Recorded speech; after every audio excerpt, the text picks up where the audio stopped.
Bom dia. Por favor, deixe os materiais lá no fundo da sala, igual nós combinamos, tá?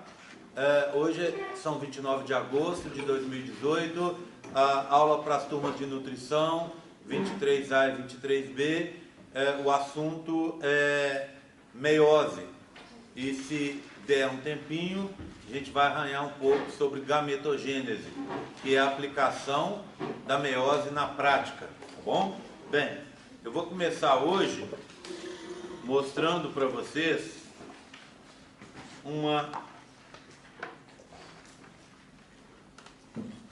caixinha em que está presente um cariótipo, tá bom? Bem, o que é um cariótipo? Cariótipo é um exame que se faz em que estão representados os cromossomos humanos. Como é que você faz, reais, né? Como é que você faz esse cariótipo? Existe uma droga que é aplicada nas células, em locais de grande divisão mitótica. Essa droga, ela para a mitose no momento em que os cromossomos estão mais enovelados, que seria na metáfase. Então ela vai parar a mitose ali, os cromossomos vão estar no seu estado mais enovelado de todos, mais enroladinhos, e aí você pega, destrói as células com uma enzima, retira vai pegar aqueles cromossomos, isso a gente bota numa lâmina, explicando de novo. Você colocou a droga, células estão dividindo. Aí você, numa amostra de tecido, você coloca na lâmina, né? E elas vão parar em metáfase 2. Aí você, na própria lâmina, você joga um pouco dessa enzima para destruir as células e focaliza o núcleo, que vai estar com os cromossomos enovelados dessa forma aqui. Tá bom? E aí você vai procurar o que no cariótipo? Defeitos cromossômicos grosseiros. Tipo, você tem um caso em que tem um cromossomo a mais, uma trissomia. Você pode ter um caso em que você tem um cromossomo a menos, uma nulissomia. Tem casos em que o cromossomo perdeu pedaços, tá? Deleções. Tem possibilidade do cromossomo ganhar pedaços, tá? Tem possibilidade de pedaços de um cromossomo ir para outro lugar, que a gente chama de translocação. Então, tudo isso dá para ver nesse exame, que é um exame genético grosseiro, que inclusive, grosseiro no sentido de que ele é antigo e razoavelmente simples de ser feito. Ele é feito, por exemplo, hoje em testes em avaliação genética, para você ver casos de casais que estão com dificuldade de ter filho. Pode ser que esses casais tenham, ou casos em que o casal teve filhos e teve vários abortos, ou teve filhos que nasceram com defeitos e querem ter mais filhos. Então se faz esse exame genético para ver esse cariótipo, para ver se há algum defeito grosseiro. E, além dele, óbvio, existem outros exames bem mais pormenorizados, tá bom? Bem, então quando se faz o cariótipo, a gente vai ter uma estrutura assim, tá? Mais uma coisa. O amarelo seria o fundo do cromossomo, tá? Os amarelos. E eu pedi para que fosse pintado essas faixinhas azuis aqui e as vermelhas aqui. Essas faixinhas representam o que a gente chama bandas cromossômicas, que não são os genes, mas devido à forma do DNA, essas bandas cromossômicas são específicas e são marcadores específicos de cada cromossomo. Então, por exemplo, esse cromossomo aqui, ó, tem essas bandas, tá vendo? Ó, essas marquinhas, o corante na verdade é gienza, ele é azul, tá? Então esse aqui tem essas bandas, ó. Esse daqui, ó, por exemplo, já tem bandas totalmente diferentes, ó. Vocês podem ver, deixa eu pegar de lado aqui. Esse aqui é o cromossomo 10, certo? Ele já tem bandas totalmente diferentes do outro. Aí, além das bandas, a gente nota uma coisa, que os cromossomos têm tamanhos diferentes. Olha, começa com o grande e tem um menorzinho aqui, ó. Então, eles são denominados de acordo com as bandas, de acordo com a forma da região central deles aqui, ó, onde os dois lados estão unidos, que a gente chama de centrômero, e de acordo com o tamanho. O maior de todos é esse daqui, ó, o número 1. Ele é o maior de todos, tá? E o menor de todos é esse daqui, ó, que é o número 22. Vocês estão vendo desse total aqui. Esse daqui até aqui é o que a gente chama de autossomos, tá? São cromossomos onde estão os genes relacionados com as nossas características físicas, ok? E com as nossas características corporais, físicas, fisiológicas, morfológicas, bioquímicas, seja lá o que for. Então eles cuidam disso, esses 22 que vocês estão vendo. Se vocês repararem, aqui no fundo, ó, do lado de cá, você tem mais 2 aqui e 2 do lado de cá, tá? Seriam os cromossomos sexuais, certo? Então, desses 4 que você tem aqui, você vai fazer 2 pares. Você vai fazer um par, desculpa. Ou você vai pegar esse pequenininho aqui com esse grandão aqui, tá? Ou, desculpa, vamos fazer diferente. Esse daqui tem um erro aqui, tá vendo? Ó, vou tirar esse daqui. Vou colocar esse pequenininho aqui. Pronto, agora faz sentido, tá? Pronto. Aqui, ó, na parte feminina, só teria, tá vendo a marquinha feminina aqui? Ela só teria esse. De novo tá errado. Pronto, agora sim. Tá?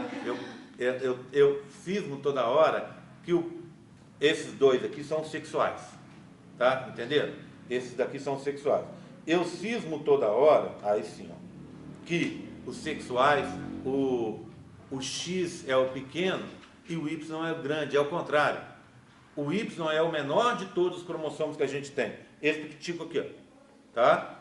E o X está esse daqui, é um grande, tá vendo? Ele é grande, mas ele está fora do grupo porque ele é sexual. Ok? Tudo bem? Ele está fora do grupo porque ele é sexual. Aqui, ó.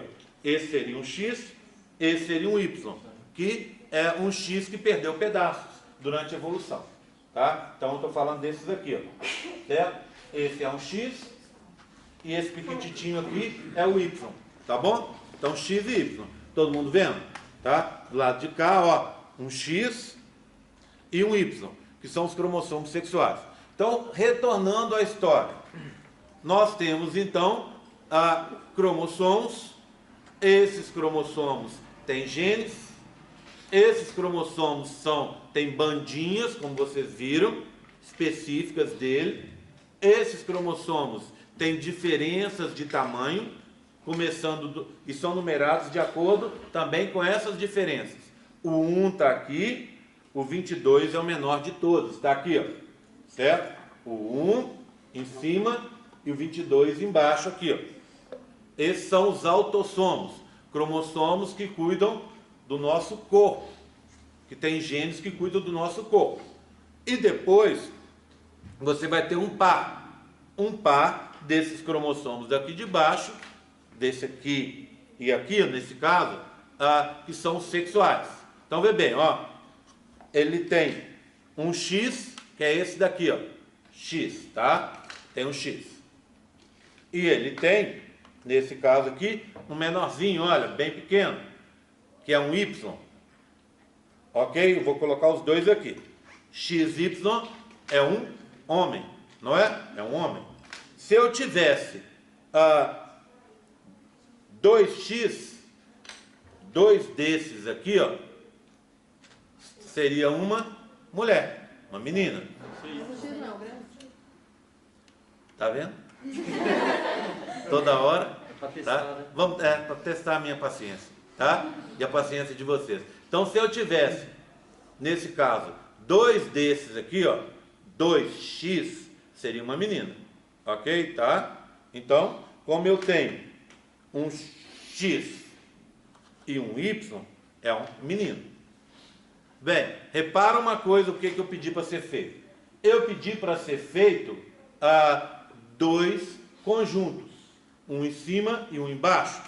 Esses dois conjuntos tiveram as bandas pintadas diferentes. A banda normalmente ela é um azul e o cromossomo é cinza. Mas o cromossomo já está pintado de amarelo, né? A gente resolveu se dar a liberdade de fazer as bandas certinhas, mas colocando de cores diferentes. Então eu tenho bandas aqui embaixo pintadas de azul e bandas em cima pintadas de vermelho. Esse carinha veio de cima, né? Só para a gente colocar aqui. Esse Y veio de cima. Tá? Bem, esse conjunto aqui, ó, é o conjunto de cromossomos que eu tenho dentro de uma célula minha. Esse aqui é o germe, tá? Então esse, infelizmente, Júlia, horário.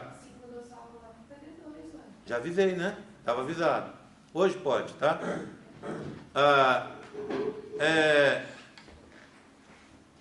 Então esse é o meu conjunto de cromossomos, tá? Meu cariótipo. Certo? Tudo bem? Meu cariótipo. Eu tenho um X e um Y, né? Um X e um Y. Sou homem. Se fosse uma menina, teria 2X e não teria esse Y do lado de cá. Repara bem, eu separei em dois grupos. Por quê? Porque eu recebi cromossomos que vieram do meu pai e recebi cromossomos que vieram da minha mãe. E eles estão separados aqui. Os vermelhos aqui, ó, olha a marquinha aqui em cima, ó, marquinha do masculino, tá vendo? Vieram do meu pai, esses cromossomos de cima, amarelo com vermelho. Os cromossomos de baixo, azul com amarelo, vieram da minha mãe, certo? Vieram nas células sexuais, que a gente chama de gametas. Tudo bem? Todo mundo acompanhando? Tá? Então se juntaram uma célula do meu pai, que é o espermatozoide, o gameta masculino, e se juntou uma célula da minha mãe, que é o gameta feminino. Normalmente, esse gameta feminino, ele é chamado de óvulo, mas isso é um nome incorreto. O nome certo para ele é ovócito 2. Vocês vão aprender nessa matéria que o óvulo se forma depois, tá bom? Depois da fecundação. Então o gameta feminino, apesar de todo mundo falar normalmente óvulo, o nome correto dele é o ovócito 2. Então a partir de agora a gente trata esse gameta como ovócito 2, tá bom? Quando eu falar ovócito 2, lembra, é o gameta, a célula germinativa feminina. Certo? Tudo bem? Vê bem, se eu pegar um cromossomo desse qualquer, eu vou ver que ele tem um equivalente do outro lado. Então o conjunto que veio da minha mãe está aqui. O conjunto que veio do meu pai está aqui. Se eu olhar, tem um equivalente. Vou pegar esse daqui, ó, maior. O número 1, tá vendo? O número 1 está aqui. E eu tenho do lado de cá, no outro conjunto, eu tenho um número 1 também equivalente, ó. Estão eles aqui, ó. As bandinhas na mesma posição, então eles são equivalentes. A gente não usa na genética e aqui na biologia, a gente não usa a palavra equivalente ou similar. São similares, não é? A gente usa a palavra homólogo. Por que são similares e não iguais? Se você olhar, em teoria, eles são iguais, né? A aparência grosseira, um é igual ao outro. Eles são iguais ou similares, na verdade, porque eles têm os mesmos genes nos mesmos locais. Lembra lá da genética? O local onde fica o gene no cromossomo, a gente usa uma palavra latina que quer dizer locus, que quer dizer local. Então, eu posso reformular minha frase e dizer o seguinte: os cromossomos têm genes nos mesmos locais, nos mesmos locus. Até para ser mais correto, vamos usar loci, tá? Que é plural de locus. Eles têm os genes nos mesmos loci, nos mesmos locais, tá? Mas esses, por isso, são similares e não são iguais, sabe por quê? Porque esses cromossomos, esses genes, podem ser iguais, podem ser diferentes. Lembra daquela história de você ter variantes gênicas? Tá? Vou pegar um caso aqui para a gente ver especificamente. Ó, vou pegar esse caso daqui. Vou pegar esse cromossomo e esse cromossomo aqui da ponta. Esses dois, ó, menorzinhos, tá vendo? Esses dois pequenininhos são o cromossomo 15. Então, 15 e 15. 15 que eu recebi da minha mãe e o 15 que eu recebi do meu pai. Tá? Nesse cromossomo 15, existe em um locus, agora é um local só, né? Em um locus, um gene que cuida da cor dos olhos. A cor dos olhos, ela é variável. A maioria das pessoas aqui tem olhos castanhos, não é isso? E se a gente for olhar o castanho, existe várias tonalidades de castanho. Desde o castanho clarinho até o castanho muito escuro, que a gente chama de negro, né? Preto, olhos negros. Mas são todos tonalidades de castanho. Se você olhar, então, tem olhos castanhos, ou também olhos verdes, olhos azuis, que são muito diferentes entre si. Essa diferenciação de cores, essas iridescências, essas tonalidades, elas são assim porque entram outros genes estão atuando. Mas cores básicas para olhos, eu só tenho 3, e elas estão no cromossomo 15, nesse que eu acabei de mostrar, nesse parzinho que eu acabei de mostrar, tá? E são 3 cores básicas, que eu já falei aqui: castanho, verde e azul. O castanho domina o verde e o azul, o verde domina o azul. Em outras palavras, para eu ter olhos azuis, eu tenho que ter no locus desse aqui e no locus desse aqui, que são os dois 15, no que eu recebi do meu pai e no que eu recebi da minha mãe, eu tenho que ter genes para olhos azuis. O azul só se manifesta em recessividade, só se manifesta sozinho. Eu tenho que ter 2 cópias.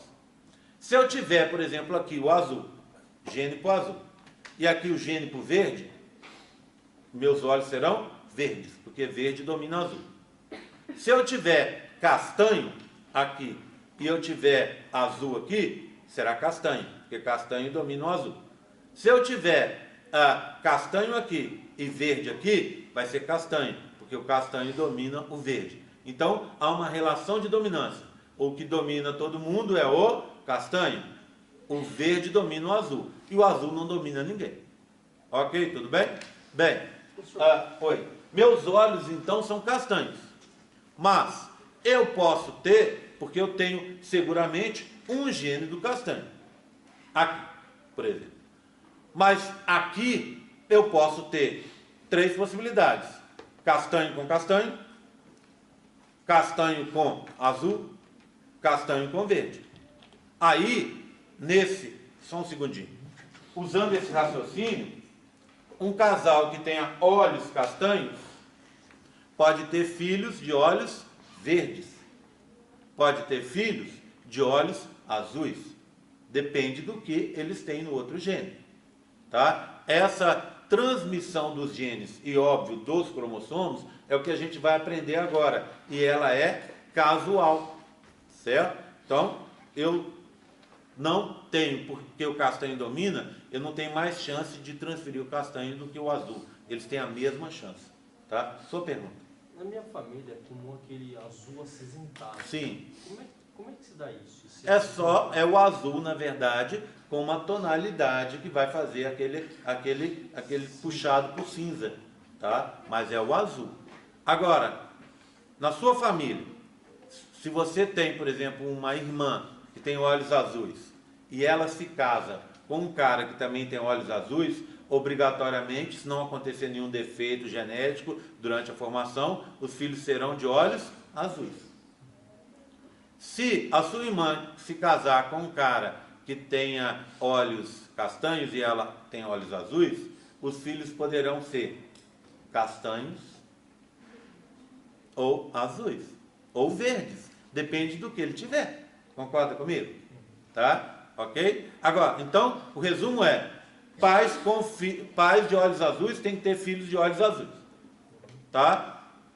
Filhos, pais com olhos castanhos, depende do que eles têm escondido ali. A gente não sabe, e está em recessividade. Lembra do defeito de formação? É isso que eu queria falar, e isso normalmente quando eu chego nessa parte da aula, sempre alguém levanta a mão e normalmente eu acerto a pergunta. Já viram aquele caso da pessoa que tem duas cores de olhos? Acontece muito em cachorro, em husky, tá? E acontece também em umas raças de gato. Isso é o que a gente chama de heterocromia, cores diferentes. Hétero diferente, cromia cor. Como é que um casal pode ter heterocromia? Como é que um filho pode nascer com heterocromia? Imagina, vamos pegar um casal que tenha olhos castanhos. Só que um tinha o gene, o cromossomo congênito verde. Aí o que ele fez? Ele liberou para o filho o cromossomo congênito verde. E o marido liberou o cromossomo congênito verde. A mulher liberou o cromossomo congênito castanho. Na teoria, os olhos da criança seriam castanhos, porque castanho domina o verde. Só um minuto, Flávio. Porque castanho domina o verde. Só que no olho, vamos supor, no olho direito, na hora de formar, por algum motivo que a gente não conhece bem, o castanho, o gene do castanho, o cromossomo do castanho, foi bloqueado. E aí, em um olho se manifestou o verde. E no outro, não aconteceu isso.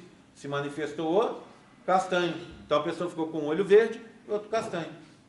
A gente vê em gato, em cachorro, em gente também, né? Às vezes a pessoa com um olho azul e outro verde, às vezes a pessoa com um olho castanho e outro azul, acontece isso, tá? A heterocromia, mas é um problema no desenvolvimento posterior, ok? Tudo bem? Tua pergunta primeiro? É porque os meus pais, Sim. minha mãe tem olho castanho e meu pai azul, e a Sim. minha irmã saiu com olho verde. Aí, o que significa? Porque a sua mãe tem um castanho e um verde, não é?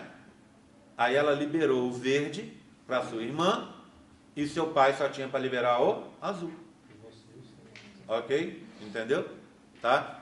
Seguramente você é castanho, mas tem um azul aí. Tá? Porque seu pai só tinha azul para dar. Se você escolher um marido que tenha olhos azuis, olhos azuis. Se você casar com uma pessoa, tiver filhos com uma pessoa de olhos verdes, pode ser verde, pode ser azul, depende do que ele tem no outro cromossomo. Né? Ok? Tudo bem? Flávio. Eu tenho duas dúvidas. Né? Sim. A primeira e no caso daquela atriz lá dos anos 50, 60, que tem um olho violeta, acho que é Elizabeth Taylor. É só mudança de tonalidade. O olho dela, eu não sei se é um azul, eu acho que é um azul que tem essa mudança de tonalidade que puxa mais para o violeta que eles falam. Mas o violeta dela depende muito da incidência da luz e tal, né? Assim como os olhos da gente, tem dias que meus olhos estão verdes, totalmente verdes, porque ele é um castanho mais claro, mais para mel.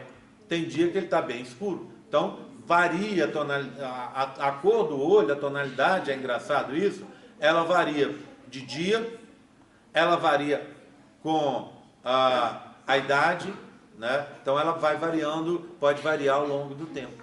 E tem também aquela questão lá da roupa, né? A roupa também. Aí a roupa, tem gente que fala que é só uma ilusão de ótica, mas tem pessoas que afirmam que muda realmente. Tá? Para combinar, né? Qual que é a diferença entre a heterocromia e o quimerismo?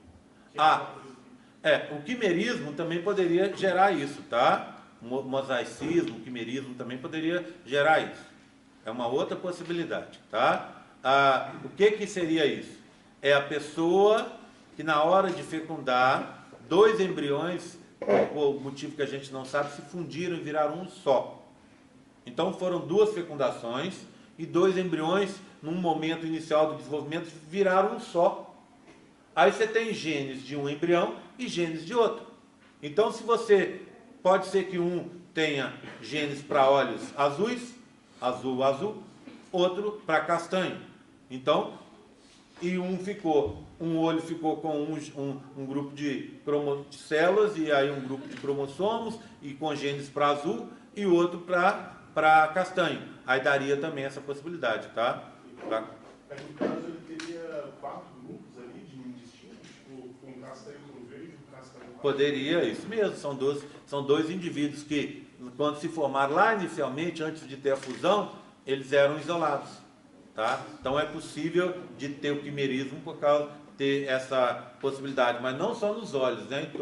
Em todo o corpo. Então você tira uma amostra de pele, é um genótipo. Você tira uma amostra de fígado, é outro totalmente diferente, tá? Tudo bem?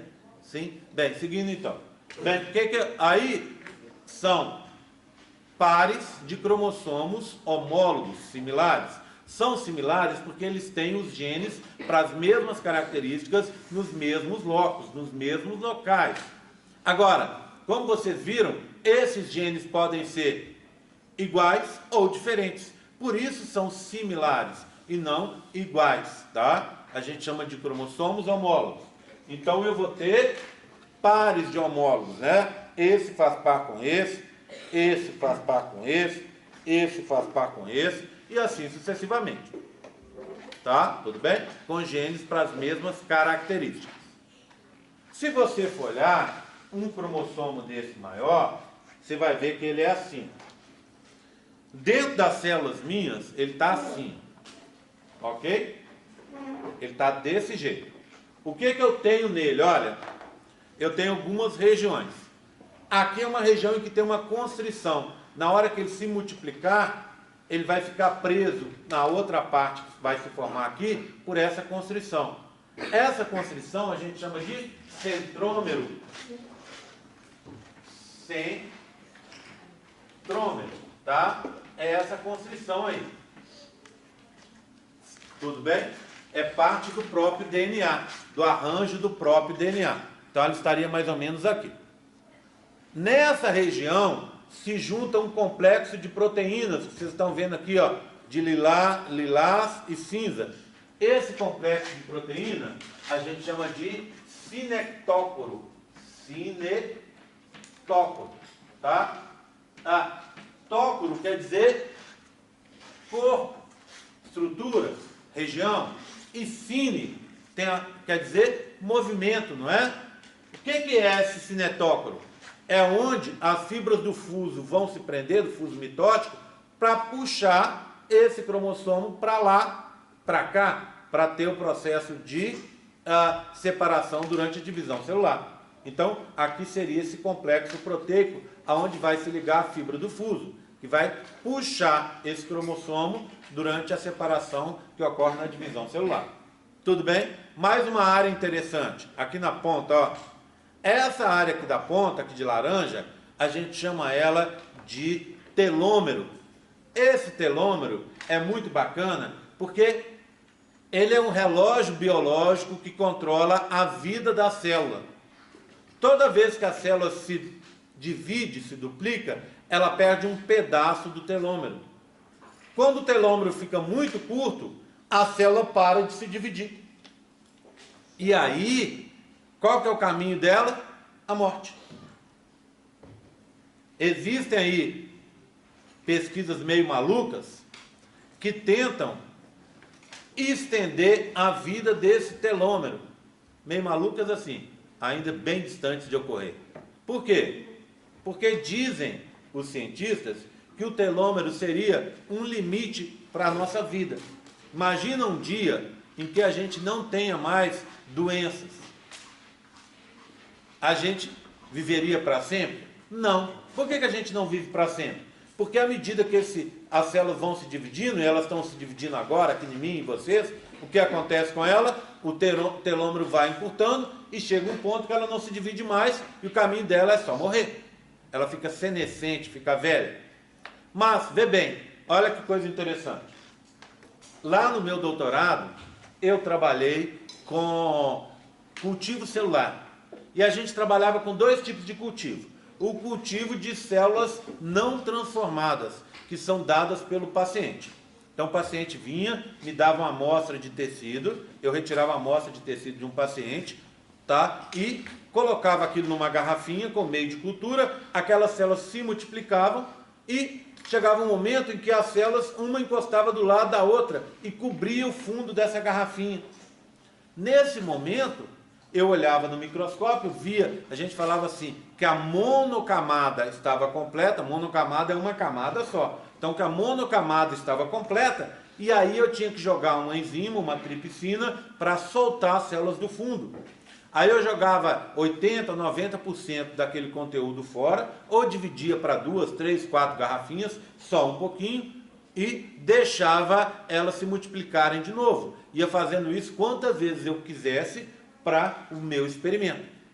Só que chega num ponto, alguns meses depois, varia de tipo celular para tipo celular, em que essas células vão ficando velhas. E aí a tendência delas é morrer.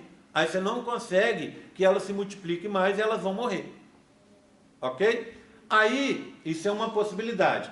A outra possibilidade que eu usava lá é trabalhar com células transformadas. O que seriam células transformadas? Células de câncer. Como é que você transforma essa célula, por exemplo, que o paciente me deu, para transformá-la numa célula transformada, vamos dizer assim, entre aspas, cancerígena?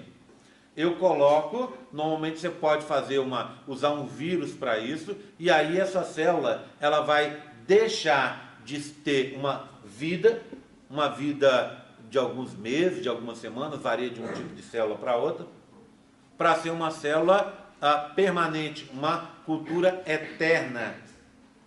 O que é uma cultura eterna? Que nunca vai terminar. Ela nunca vai terminar, ela vai chegar e vai permanecer durante anos e anos e anos.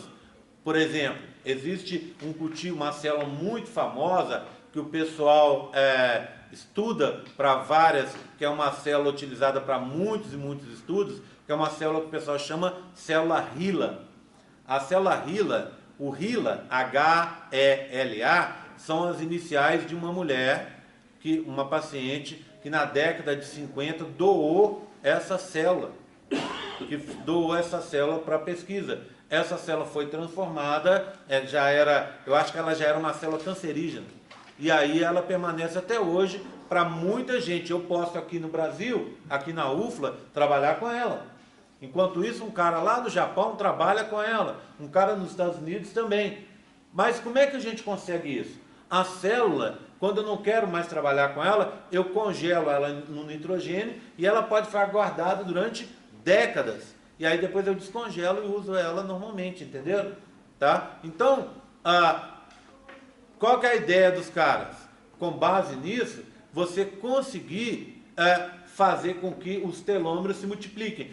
Por que essa célula HeLa e essas outras não morrem? Porque ela tem algum mecanismo, que a gente ainda conhece muito pouco, de remediar a perda do telômero. Existem umas enzimas lá, que quando o telômero vai diminuindo, a enzima vai e reconstrói o telômero. Então ela não morre nunca. Ficou uma célula Highlander, não é isso? Né? Agora, isso não acontece com as nossas células, que morrem normalmente. Agora, uma outra característica interessante, sabe o cultivo celular? Se você chegar e deixar aquela monocamada, uma célula encostada na outra, elas não se multiplicam mais. Por quê? Porque uma das coisas que as células têm para controlar o seu desenvolvimento é um processo que a gente chama inibição por contato. Então, uma encosta na outra e para o crescimento. Se você não usar a enzima para soltá-las e colocar um pouquinho só numa outra garrafinha, elas morrem. Por que as células não crescem uma em cima da outra?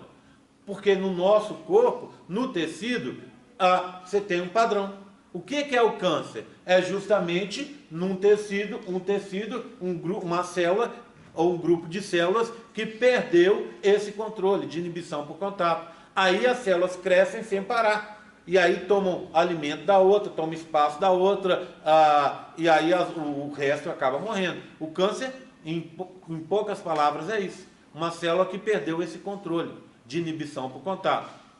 Então, imagine uma situação. Olha, uma célula, eu vou mostrar para vocês 3 células, para vocês entenderem. Tá aqui. Uma célula, a outra e a outra. Estão ali num tecido. Cada caixinha uma célula.